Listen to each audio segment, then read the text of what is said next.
जिस उपलक्ष्य में हम सभी आप आए हुए हैं, इस उपलक्ष्य में एक पूर्वी त्याई तनी महफिल बड़ी शानदार बा, बड़ी जानदार बा। आजकल किसी से अनाज मांग लीजिए कि भैया हमारे घरे अनाज नहीं बा, 2 बोरी भेजवा दे। जब सीजन आई, जब धान के कटनी हुई तो चाउर जले हुई तले 2 बोरी आपके पास वापिस हो जाई। आदमी के पास पैसा नहीं बा तो वो आदमी कोई के यार तनी सब पैसा के व्यवस्था करा जरूरत बा तो आदमी वो करे बदे तैयार हो जाए। लेकिन आज के समय में किसी से कह दीजिए कि भाई हमारे घर पे आयोजन है, आपको 4 दिन 5 दिन पहले आना है, कहिए भैया आप 4-5 दिन तो पहले नहीं आ पाए, लेकिन कोशिश करब कि 1 दिन पहले चला। कितना आदमी है तो खाली खात भर देर बा, कहिए भैया आप छुट्टी दा, घरे लड़कियां परानी हमारी अकेले हैं काकी माई के तो ढेर दिक्कत बा कि भैंसे दुहाई के बा, उ नहीं रही तो भैंस के दुहाई। आप लोग बड़ा प्यार से बैठे हैं तो एक छोटा सा प्रसंग हो जाए ताकि आपका भी बैठना बेवजह बेकार ना जाए और हमरे ठेकेदार भैया भी ना सोचो कि रुचियो तना दूरी से आए इतना पैसा लेके तो वो कोनो काम के ना हुआ, खाली यूट्यूबो पे नगद गावत है ताई तनी सा गुरुजी भाव बना के मूड मिजाज बना के दोनों बड़ी अच्छी बात रहे कि कार्यक्रम 2-4 बॉर्डर पे बा, बलिया, देवरिया, सिवान को गुरुजी। तो बलिया में अभी आप लोग सुनबे है कि 2 नौजवान 2 वीर सांवर और लोरी तो कहानी उनके पहले से उठावा उनके नाती पोता पर छोड़ा। 4 लाइन कवि जी भूमिका के अंदर भाव लिखते हैं जे काका बाबा लोग विरह के शौकीन हैं उनके बदे। लोग कहते हैं कि हर घर में वीर पैदा नहीं होते हैं, अगर हर घर में वीर पैदा नहीं होते तो हम भी कहते हैं कि हर माँ वीर पैदा भी नहीं कर सकती है। कहो गुरु जी 4 लाइन कवि जी भूमिका के अंदर भाव लिखते हैं कैसे वीरन खातिर।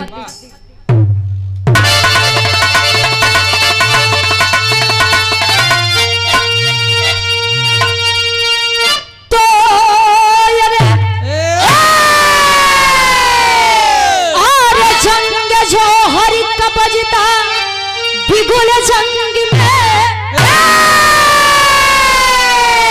और रंग लाती थी लोरिक की थी जब जवान,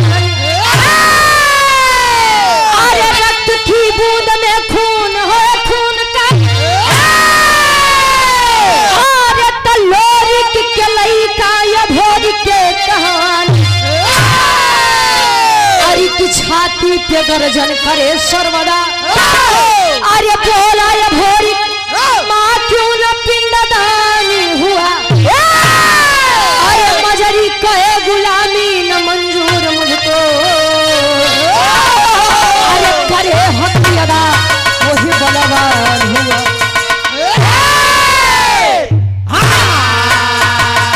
कहे जंग जो हर कबजता बिगुल जंग में गलाती थी लोरिक की थी जब जवानी, रक्त की बूंद में खून है खून का, तलोरिक के लइका या भोरिक के कहानी।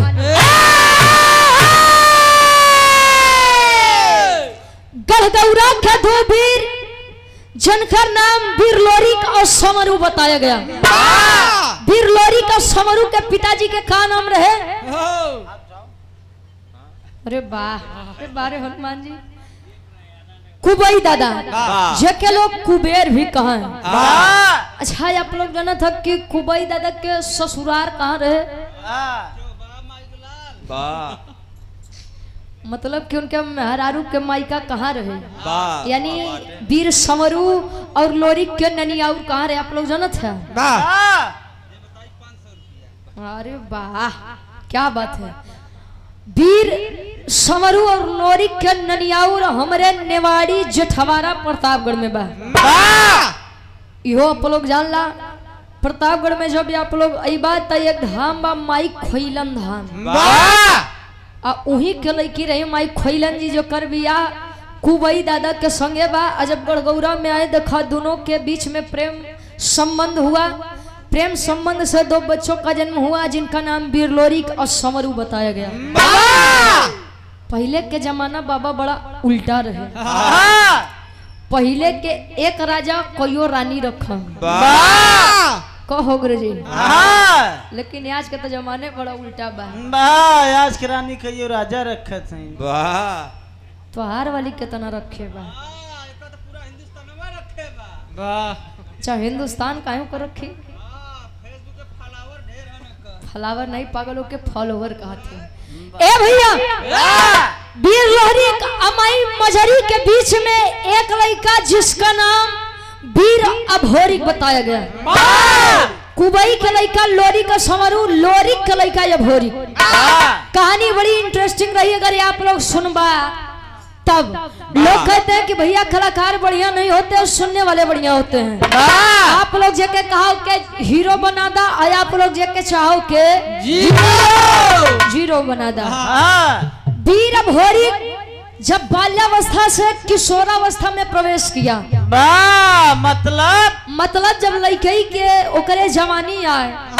पहले के पुरानिया कक्का दादा एक बात कहा हमारे तरफ की जकरे जवानी आवत हो गुरुजी तो चोकरत की आवे क्यों के जवानी चोकरत आवत है। ए भैया वीर अभोरिक जब जानने के लायक हुआ तब माई दुर्गा के चौरा पे बैठ के रोज अपने बाबू लोरी के जैसा बड़ा पूजा आराधना बिनती इबादत करे। वीर लोरी के संसार को अलविदा कहे हैं तो लइकवा माई दुर्गा से एक सवाल कर दिया। कौन सवाल करे? एक लाइन गजल के भाव में कभी संकेत करते हैं, कोनो लइका कोनो लइकी से कहे का कहे।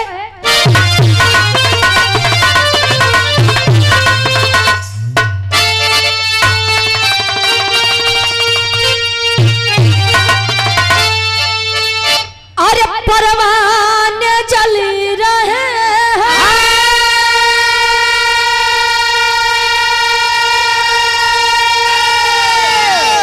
अरे परवाने जल रहे हैं तेरे इश्क में अरे परवाने जल रहे हैं तेरे इश्क में अरे जानम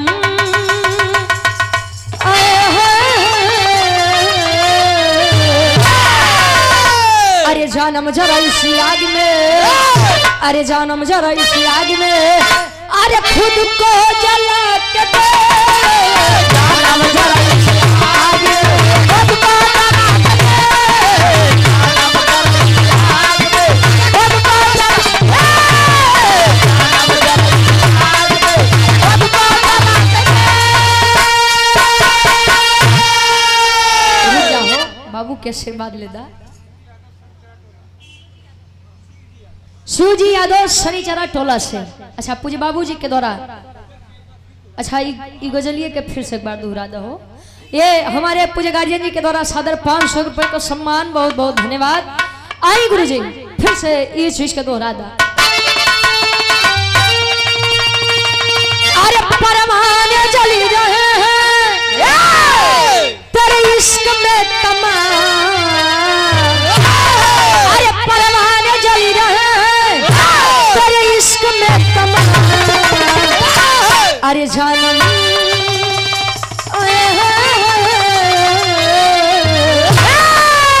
अरे जानम जरा इसी आग में, अरे जानम जरा इसी आग में, अरे खुद को जला के दे जानम जरा इसी आग में, खुद को जला के दे जानम जरा इसी आग में, खुद को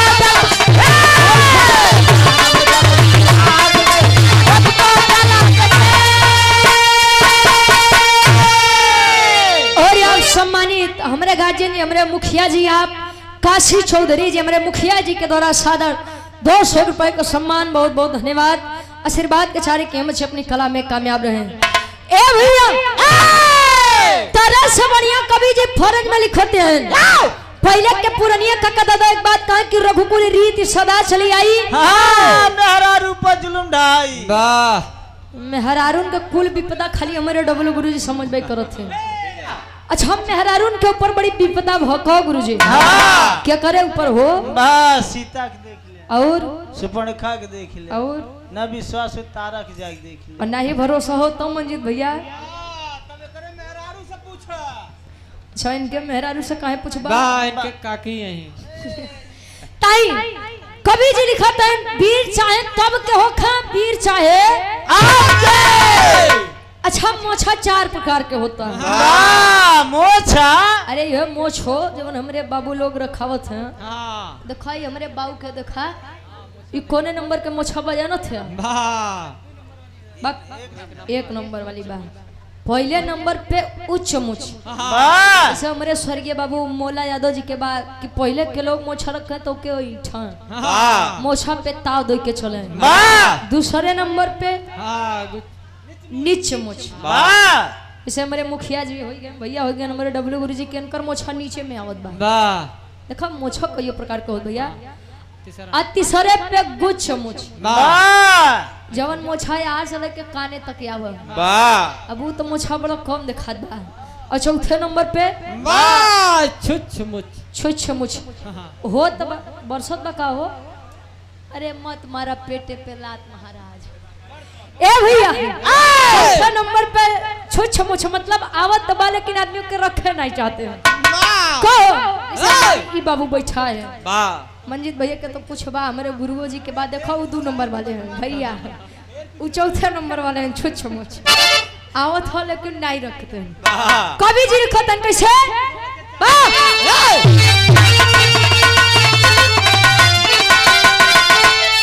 अरे बोला है वीर बघेला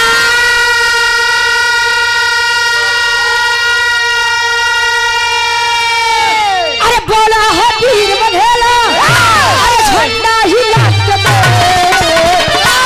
अरे बोला है वीर बघेला अरे झंडा हिला के दे अरे हट जाएगा समर से अरे हट जाएगा समर से अरे पंजा मिला के दे समर से अरे पंजा मिला के दे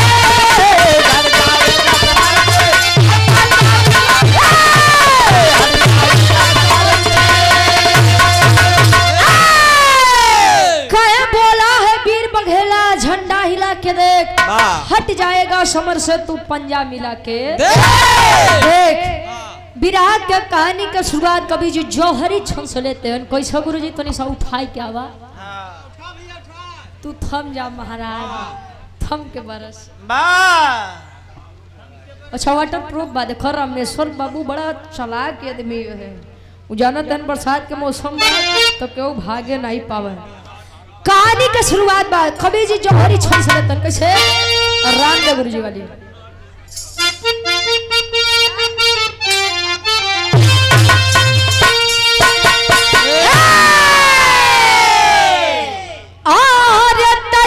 दिन मजरी माता से भोर गया के बोला जब से तुम हो सोई अरे अब तलखिया खोला खेत ताजी मेरे सानी तलवार हाथ में साजे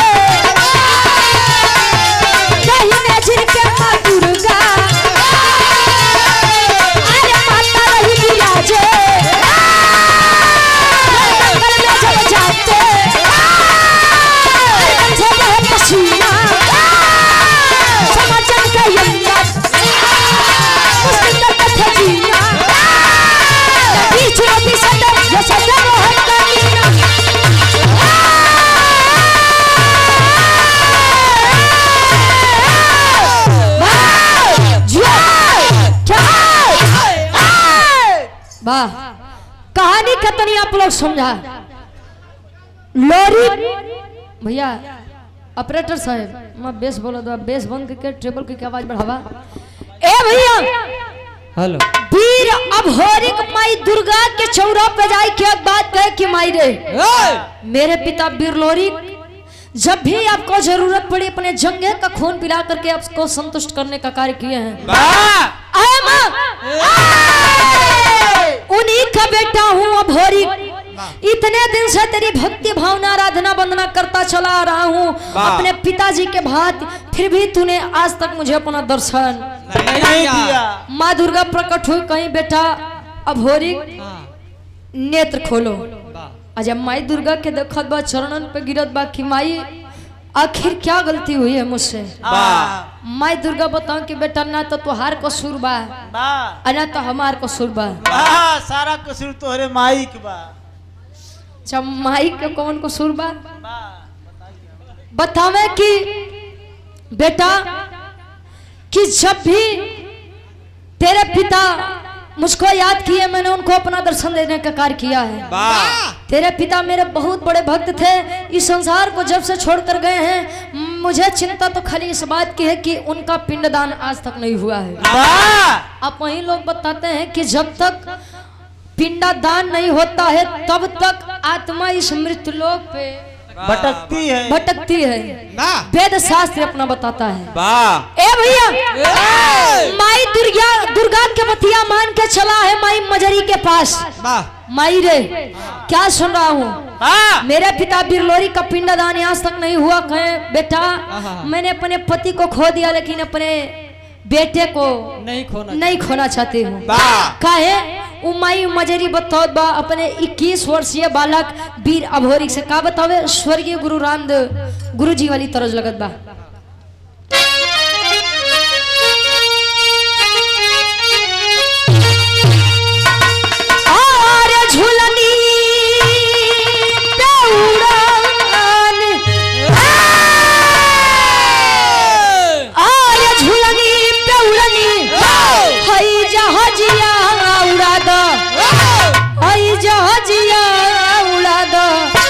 हमार पाइजे बड़ा जहीरा जला दो, हमार पाइजे जला दो।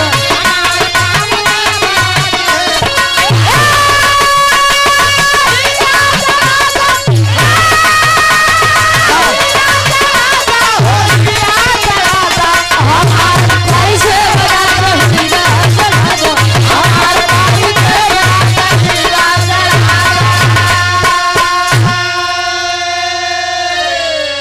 और इस भाव को सम्मान करते हुए हृदय के हमारे गार्जियन जी, जिनके आशीर्वाद से, जिनके प्रेम स्नेह से 350 किलोमीटर दूरिया से यार आप लोगों के बीच में खड़ी है।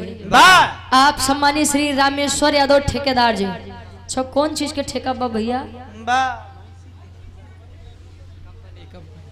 ये आपके द्वारा हजार रुपए का सम्मान, बहुत बहुत धन्यवाद। सब बिहार में तो चीज बने बा। बिरजू मोहन यादव जी, आपके द्वारा इस भाव को सम्मान 100 रुपया, बहुत बहुत धन्यवाद। एक स्वर में सबके नमस्ते प्रणाम स्वीकार होके। ए भैया माई मजरी अपने लइका या भोरी के समझावे कि रे लइका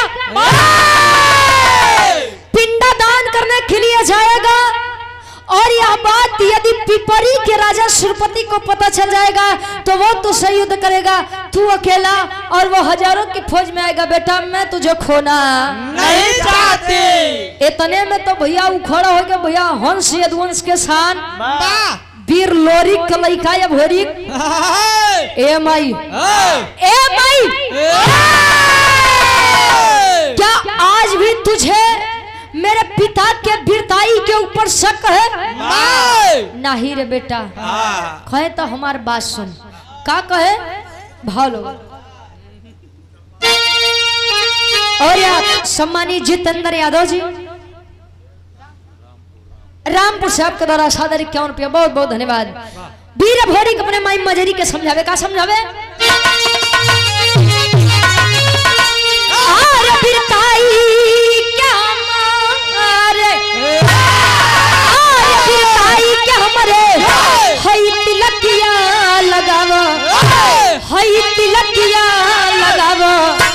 हमार माई हमके रण में पठाव, हमार माई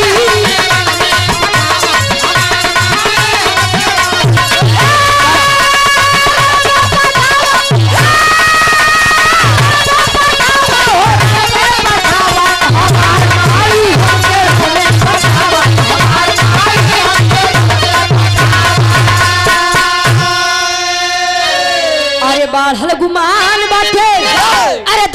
के भारी मिठाऊ खानदान बाट पूरी तैयारी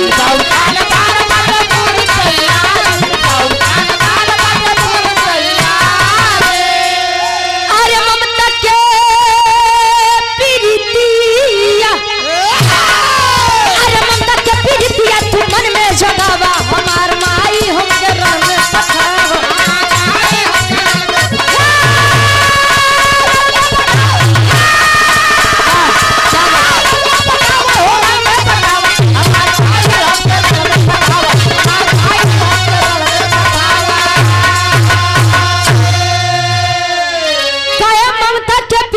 तू मन में जगावा हमार माई हमके अच्छा समाज में कुछ आदमी होते हैं कि दो चार आदमी के सहारा लई के वो अपने आप के बड़का मर्द समझते हैं कहो मर्द बा जे सामने से वार करे ना कि पीठ पीछे वार करे पीठ पीछे तो मर्द नहीं मऊगा वार करे थी अब तोहार बात बाप तू लोग जाना है ए भैया अच्छा तिलक कई प्रकार का होता है एक तिलक जौन जो लोग श्रद्धालु लोग हैं पूजा पाठ करे के बाद ओके लगाए ली हाँ मेरे काकी माई लोग तो ज्यादा शौकीन है चीज में कहो एक तिलक विजय का तिलक होता है कोई भी किसी भी क्षेत्र में जाता है तो वह यही सोचता है कि प्रथम विजय का तिलक सदैव मेरे मत्थे पर लगे तीसरा तिलक शादी विवाह के पहले चढ़ा था बर्बादी की शुरुआत वाला बेचारू एकदम बर्बाद हो चुका है दूसरे के समझावते हैं ए भैया बतिया अपने महतारी से कहे माई मजरी आशीर्वाद दे के कहीं कि बेटा अब जब तूने ठान ही लिया है तो तू जा वीर भोरी वचन दिया कि माई चाहे मरब चाहे लेकिन बाबू का पिंडदान करवाई के लौटो चल दिया है आया कहाँ यही काशी बनारस के धरती पर उहे काशी बनारस के धरती जो लोग कहते हैं कि भगवान भोलेनाथ के त्रिशूल पर टिकी हुई आए हैं काशी बनारस के धरती पर तले वहीं घाट के किनारे एक पंडा से मुलाकात होत बा पंडा जब वीर भोरी के देखत बा तो पूछत बा एक सवाल करत बा का करे तरज बदलत बा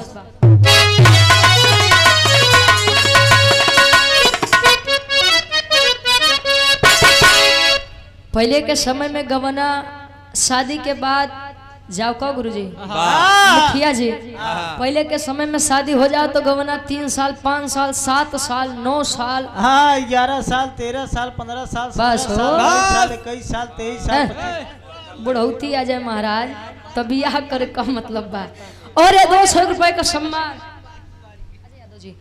अजय यादव जी हमारे बड़े भाई हैं आपके द्वारा 200 रुपए का सम्मान बहुत बहुत धन्यवाद आजकल का तो दुल्हन सीधे कहते हैं भेज द मोबाइल तत्काल राजा जी मनवा करे बतियती वीडियो कॉल राजा जी आजकल मर्द बेचारे कमाई चल जाते हैं तो बहरे नहीं निकले तो वीडियो कॉल लग जात बा कहो लल्ला के बाबू ट्रेन मिली कि नहीं मिली अच्छा ट्रेनी पे बैठा कि नहीं बैठा है ए भैया तो जब गवना के दिन रखा तब काकी दादी माई लोग बड़ा डराए काहे बधे कि हमका सास ससुर कैसे मिली हमका हमार दुल्हा कैसे मिली आज के तो जमाने बड़ा उल्टा बा गुरुजी आजकल तो सास ससुर बेचारे डराते हैं कि हमको पतो हो कैसे मिली पता नहीं महीना 2 महीना लड़का के साथे रह दे कि अलग कह दे और वो से जाना तो हमारे भैया लोग डराते हैं पता नहीं महीना 6 महीना जिए दे कि नीला डर में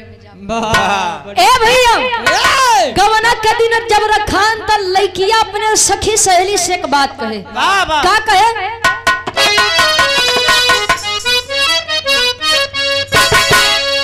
अरे जब से गवनावा के दिनवा धराई जब से गवनावा के दिनवा धराई रतिया नींद आवे देह पियराई जब से गवनावा के दिनवा धराई रतिया नींद आवे देह पियराई जब से गवनावा के। लेकिन करे पिंडदान भोरी, करे पिंडदान भोरी, बनारस में आया शशिधर पंडा से बात लड़ाया। करे पिंडदान भोरी बनारस में आया शशिधर पंडा से बात लड़ाया। करे पिंडदान भोरी। आया है शशिधर पंडा से मुलाकात हुई। पंडा आप लोग जानते थे ना कि जो तिलक चंदन लगाए के बढ़िया गेरुआ धारी बैठा थे, कहो जेके संत कहा थे, जेके सांसारिक मोह से कोनो मतलब ना रहा। शशिधर पंडा से मुलाकात हुई। शशिधर पंडा पूछे कि बेटा कौन हो, कहाँ से आए हो, क्या करने के लिए इतनी सुबह सुबह इस घाट के किनारे आए हो। वीर भोरी बतावे महाराज गढ़गौरा से आया हूँ, मेरे पिता वीर लोरी इस संसार को छोड़कर चले गए हैं और उनका पिंडदान करने के लिए मैं यहाँ पर आया हूँ। शशिधर पंडा कहे कि ये बेटा तू लोरी के लड़का हो खा, चाहे जिंदर के चाहे जेकर लड़का हुआ, दिन का पहला पिंडदान हम नहीं करवाई पाऊ। काहे बदे? शशिधर पंडा समझाओ कि बेटा देख अबे तोर खेले खाए के उम्र बा, खेला खाए इस झगड़ा लड़ाई के चक्कर में ना पड़। शशिधर पंडा समझावत बा, का समझावे?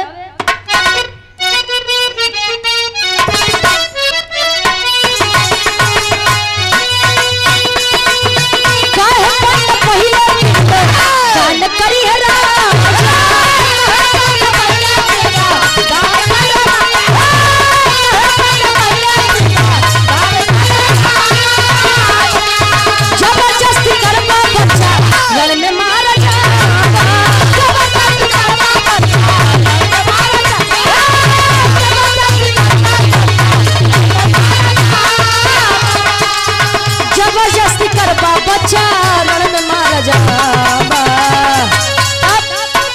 सोने के खबर भोरी तन में गुस्सा आया। सोने के खबर भोरी तन में गुस्सा आया। शशिधर पंडा से बात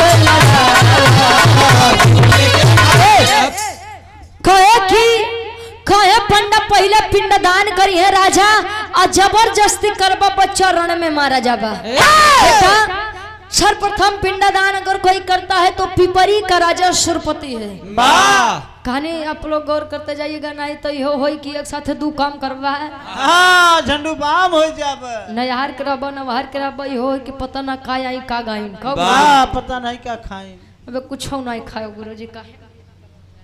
ए भैया वीर भोरी जब इतनी बतिया सुने निकाल के तलवार रख दिया गर्दन पर। बोल पिंडदान करवाएगा कि नहीं करवाएगा, करवाएगा कि नहीं करवाएगा, बोल करवाओगे कि नहीं करवाओगे। हाँ ये हमारे खेम को सोत भाषा बा, करवाओगे कि नहीं करवाओगे। ए भैया अब शशिधर पंडा बेचारा लगा झुके लगा निहुरे। कौन बेटा देख हम अपने मेहरारू के एकलौता मरद है बेटा। हमारी एक मेहरारू बदू लइका है घरे की, हम नहीं रहा तो बेटा वो कहाँ ले खाई। हाँ जी छोड़ दे बेटा, कहीं छोड़ दूंगा, खाली पिंडदान करवा दो। अब सुरपति के बात याद करो बा। शशिधर पंडा कहे कि पिंडदान नहीं करवाओ तो ई मार दे। ई का मतलब अभोरी वीर लोरी के लइका। अब पिंडदान करवा दूंगा तो वो मार देगा। वो का मतलब सुरपतिया नहीं सुरपति, पिपरी का राजा सुरपति। आगे कुआं पीछे खाई है राम हम कौन ओरिया जाइए। शशिधर पंडा कहे कि बेटा देख ई तलवार नीचे कर, नहीं तो एक देख के हमरे बड़ी डर लागत बा। बैठ पिंडदान हम करवाऊ। अच्छा पिंडदान करवा दिया। अब बनारस के बाद बनारस में छोड़ जाए। पिंडदान हुआ वीर लोरी का। इतनी बतिया जब पिपरी के राजा सुरपति के पता लगत बा तले होत का टेरी के भाव लगत बा।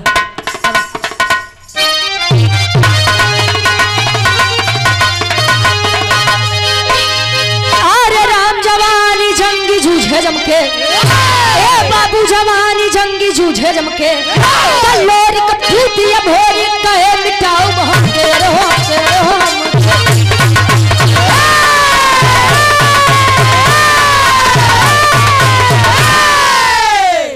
लोरी कपूत या भोरी कहे मिटाओ हमके जवानी जंगी जूझे जमके हम का मतलब अहंकार अहंकार घमंड रहा सार बड़ा घमंड बतोरे दू चार ठे कुकुर के लई के बड़का वीर बनत है बड़का मर्द बनत है आज तो देखो सरऊ की तोरे केतना पानी बा हाथ तोरी माई ए चुप ए भैया पिपरी के राजा सुरपति तक यह बात गए कि बड़का मर्द बनत है बड़का वीर बनत है हे कल के आए लड़का तोहार कुल नियम के उल्लंघन कर दी है कहे मतलब गढ़गौरा से एक वीर आया है लोरी का लड़का है भोरी आया और पिंडदान करवा दिया तू खाली बैठ के राजगद्दी संभाला ऐलान कर दिया सुरपति हजारों की फौज तैयार करके घोड़े पर सवार होकर के आया कहाँ बनारस के धरती पर। जब बनारस के धरती पर आया तो शशिधर पंडा बेचारा लगा उठे अब भोरी पकड़ के कुर्ता नीचे खींच ले कहाँ हम जियब तो तू जीबा हम मरब अब परेशान मत हो जले ई देह में जान रही तले तोहका कुछ नहीं हो दे बिरहा के आखिरी तरह लगत बा कोनो दुल्ही अपने सासू माई के हाल बतावे।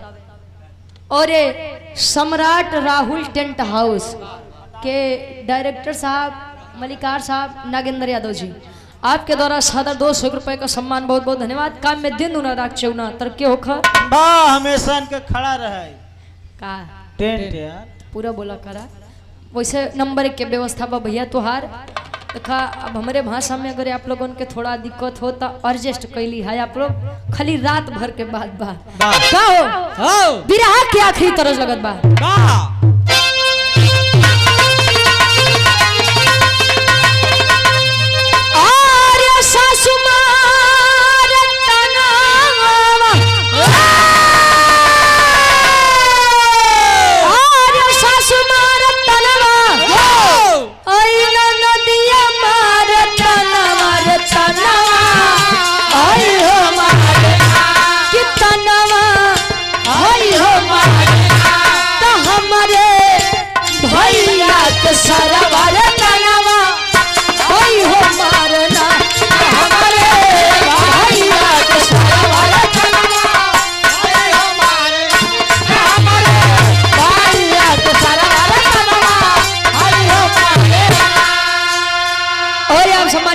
मोहन यादव जी भाई के द्वारा सादर 100 रुपए का सम्मान बहुत बहुत धन्यवाद।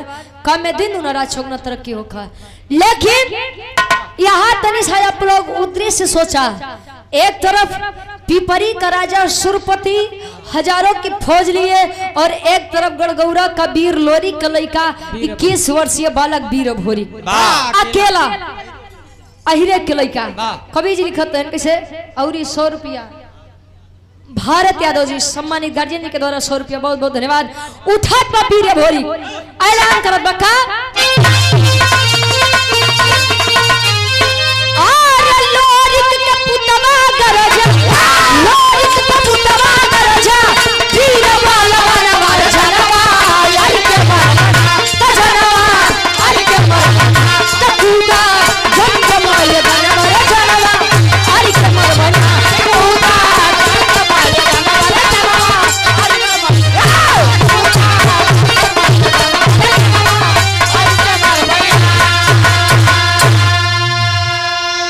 चल दिया। सुरपति आदेश कर दिया कि पकड़ो इस पकड़ लो पकड़ो इस साले को। कल का लड़का होकर के मेरे नियमों का उल्लंघन करता है इसे कड़ी से कड़ी सजा दूंगा। अबीर भोरी कहे आवा सार आवा बाबू सार मम्मा ये तो हम चाहते रहे कि कॉल तू भेटा बा अच्छा लगा युद्ध करता मारत काटत मारत काटत बिहारी यादव जी आपके द्वारा 100 रुपया बहुत बहुत धन्यवाद। ए भैया छोड़ा था मंजीत भैया। अच्छा यार मारत काटत जब आगे पहुंचा जब 200-400 वीर बचे तो लगे मने मन सुरपति के गरियाव कहे ना सारे तब पागल रहे चूतिया रहे जो उन्हें करे सारे के चलते मर गए। अब हम लोग इतना पागल नहीं है कि दूसरे के चक्कर में अपन जान जे जहाँ खड़ा बाबा रे दरिया लेट गवा कि कैसा वीर भोरी जाने की मरा है गया है सुरपति के पास और पकड़ के कॉलर नीचे खींच लिया। उधर नीचे अच्छा नीचे जब पकड़ के खींचत बा मोहे में करिखा पोताई के गले में चपले के माला पहिराई के गदहा पे बैठाई के बनारस के ऐसा कोनो कोना नहीं बचा जहाँ वीर अभोरी पिपरी के राजा सुरपति के घुमाए न हो।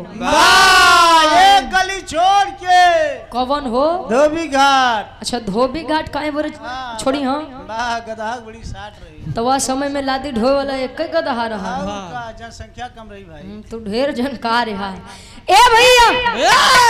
अच्छा जब इतनी बात हो तब पिपरी के राजा सुरपति नीचे मुड़ी कई के बैठा बात तो सुरपति के एक बिटिया रही जेकर नाम केवला पतिया बताया गया। केवला पतिया पहले के समय में ऐसा नामे होत रहन गुरुजी।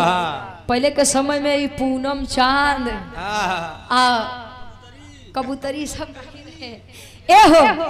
अच्छा केवला पतिया जब इतनी बतिया सुन पाए कि कोई गढ़गौरा का वीर आया है अभोरी मेरे पिता का अपमान किया मेरे पिता को पराजित किया तो मन ही मन ठान ली कि अब तो दुल्हा बनबा तू ही बनबा। अच्छा पहले के मेहरुन के एक आदत रहे कि कुछ जाने चाहिए मत जाने लेकिन उनके जादू टोना बड़ा आवत रहे। पहले मेरा टोना ही रहे की।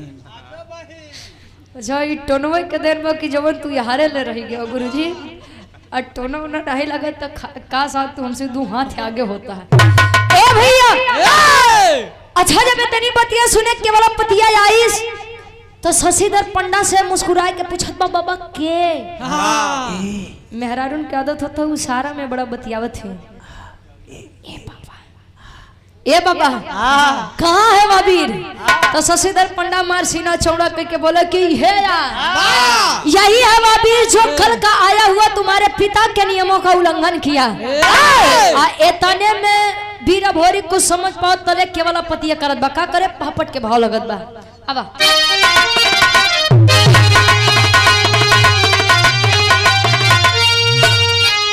अरे आई केवल पतिया बन हसीना जीना मुश्किल बा। अरे आई केवल पतिया बन हसीना जीना मुश्किल बा। तब बाप का इज्जत भोरी काहे छीना जीना मुश्किल बा।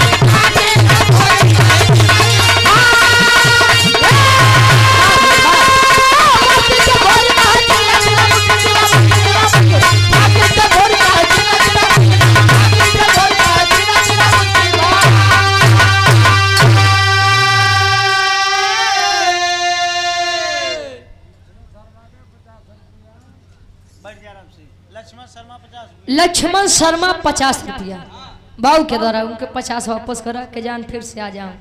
बहुत बहुत धन्यवाद बाबू जहाँ रहा ऐसे जनात रहा जा ऐसे महकत रहे।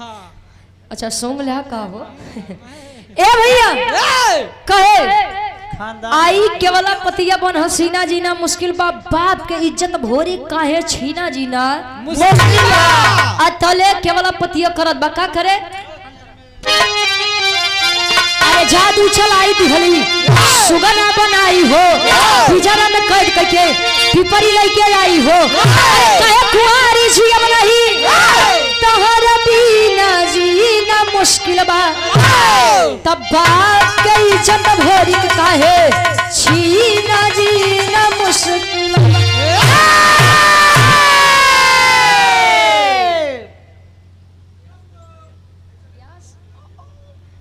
व्यास बलिंदर यादव आपके द्वारा 51 रुपया बहुत बहुत धन्यवाद। अपन जादू चला करके सुगना तोता बना करके पिजड़ा में कैद करके लेकर चली है वीर अभोरी को। और जब वीर अभोरी को लेकर चली है पिपरी के राज्य में तो एक बात रहे दिन में तो वीर अभोरी के सुगना बना रहा दे लेकिन जले रात होखे तो ओके वीर पुरुष वाला तन दे दे। क्यों जबरदस्ती प्रेम करना चाहे लेकिन बाहरे मान बाहरे मर्यादा वीर अभोरिक सदैव उसको डांट करके यही कहते कि ये लड़की, अरे लड़की, अरे तुझसे मैं इस प्रकार प्रेम कर लूं, तेरे प्यार को हार जा। ए भैया समझावत बा, अच्छा 1 दिन 2 दिन 3 दिन 4 दिन, अच्छा समय पे समय गुजरत चला जात बा। आया हर गढ़गौरा में माई मजरी के अपने लइका वीर अभोरिक के चिंता सतावत बा। वीर अभोरिक तब पिपरी में सुगना बन के तोता बन के बैठा है।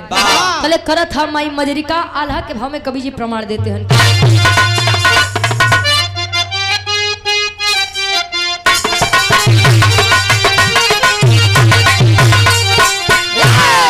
अरे तड़पेली मजरी माता गौरा के नगरी,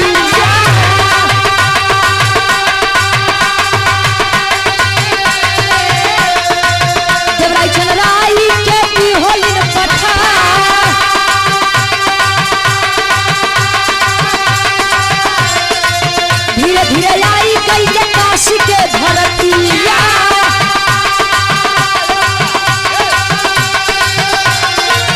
धीरे धीरे आई गई ये काशी के धरतिया।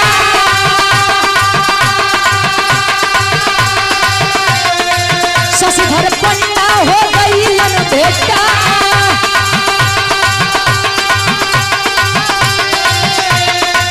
लगले बनावे पंडा पूरी तब खबरिया,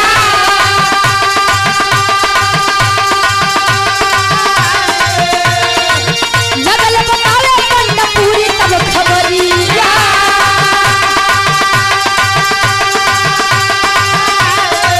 केवल बच्चे सुगन देह सब होरी के पंडा,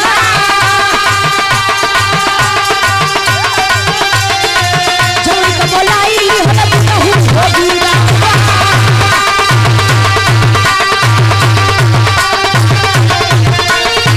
माई के बोलाई होला कहूं होगीरा,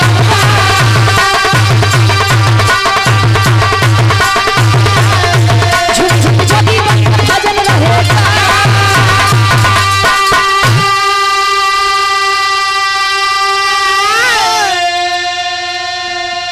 माई मजरी भेजत बा गढ़गौरा के 2 वीर देवराई और चनराई चले हैं, आए हैं काशी के धरती पर। पंडा से मुलाकात हुई। शशिधर पंडा कहे बेटा कि उसने अपने पिता वीर लोरी का पिंडदान तो कर दिया, लेकिन जब युद्ध में पराजित हुआ पिपरी का राजा सुरपति, उसकी बेटी केवलापतिया अपने जादू से उसे तोता सुगना बना करके अपने राज्य लेकर गई है।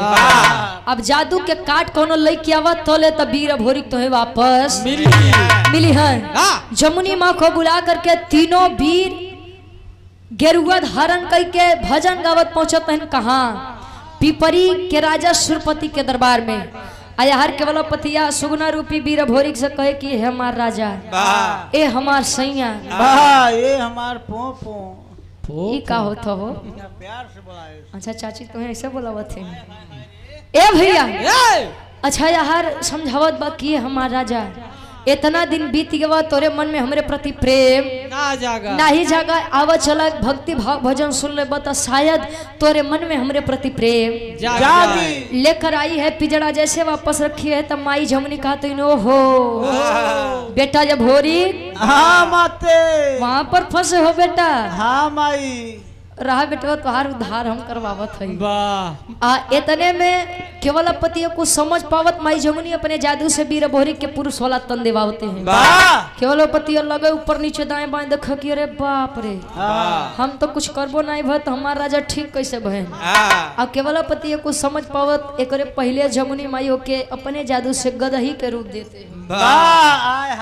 जब गदही के रूप पाए केवलापतिया सर झुका करके अपने बाऊ के आगे खड़ी बा, पिताजी के सामने खड़ी बा।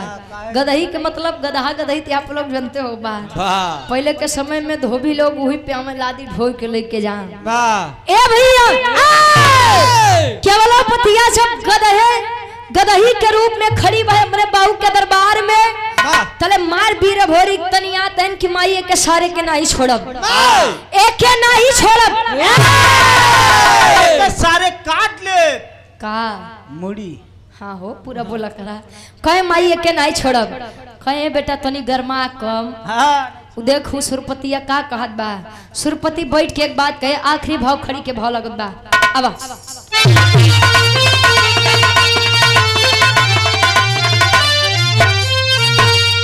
अरे माने गलती जमुनी के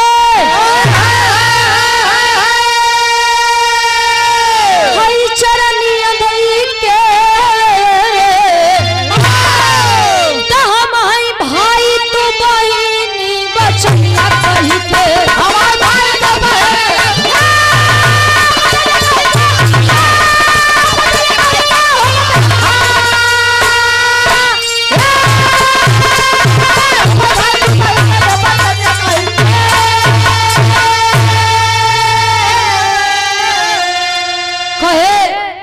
पिपरी के राजा सुरपति केवला पतिया का पिता कहे कि बहन देखो मैं आपके भाई के समान हूँ, आप मेरी बहन के समान हो। अगर मुझसे कोई त्रुटि हुई हो तो मुझसे बदला ले लो, लेकिन मेरी बेटी को केवला पतिया के बाऊ के बतिया इतनी सुन के वीर भोरी कहे कि माई खाली हमें के एक के शर्त पे छोड़ा। कौन शर्त? एक और बिटिया केवला पतिया हमके बड़ा प्रेम करत है, एक के कही अपने बिटिया के शादी हमारे साथे करवा दे, हमें के खुशी खुशी छोड़ दे। कहे कि बेटा देख शादी तो मैं करवा दूंगा, लेकिन अब जोड़ी फिट नहीं बैठी। काहे? या तो तू गदहा बन जा या तो के लड़की बनावा। अब गदही तू लड़का कहाँ से बिया होई? माई जमुनी जब के लड़की वाला तेन देते तो ले होत का।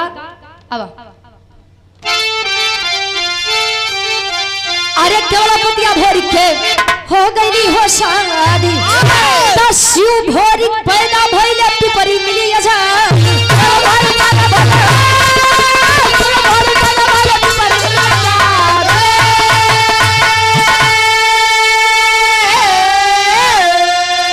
अरे अपने घर आए हई धुलनिया लईके दामाई भाई तू बहिनी बचनिया कही। केवला पतिया अभोरी की शादी हो गई, गढ़गौरा वापस आए, दोनों के बीच जो संबंध बना, प्रेम बना, दोनों के संयोग से एक बच्चे का जन्म हुआ जिसका नाम शिव भोरी बताया गया। भैया देखा लड़का मिला तो लायक मिला, नहीं तो मिलबे नहीं करे का गुरुजी। एक दो है कि पूत कपूत तका धन संचय, अपूत सपूत तका धन संचय। लड़का अगर लायक बतका करे रुपये पैसा इकट्ठा करते हैं, लायक है कमा करके अपना भी जीवन और आपका जीवन भी बिता ले जाएगा। अब पूत कपूत तका धन संचय, अगर लड़का नालायक बताओ का करे इकट्ठा करते हैं। कहो हाँ शर्मा जी वाले याद बका तू कितनो इकट्ठा करा और लड़का खाली हुए कंपोजिट वाला हाल पाए जाए। खाली बिहार में तो बाबू ए भैया, इसीलिए कहा जाता है कि लड़का मिला तो लायक मिला, नहीं तो अजवन लड़का अपने लड़का होकर के फर्ज कर्तव्य नहीं निर्वहन करे तो लड़का कोने। वीर भोरी गए अपने पिता का पिंडदान करने के लिए, लड़ाई हुई और दुल्हनों लड़के आए साथे के लड़को जन्म ले लिए। कुबई के लड़का लोरी का संवरू, लोरी के लड़का या भोरी का अभोरी के लड़का शिव भोरी। शिव भोरी कहानी हमारे अरे छुटत बा, आखिरी में खानदान के परिचय बा। गुरु बिहारी गुरु गणेश गुरु रामलाल गुरकारी सुनता कभी बच्चन जी बने पुजारी हो।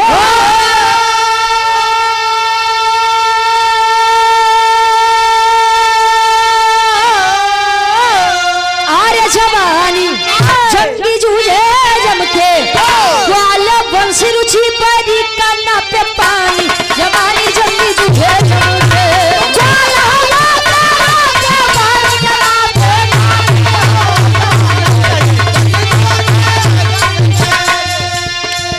नहीं चाहिए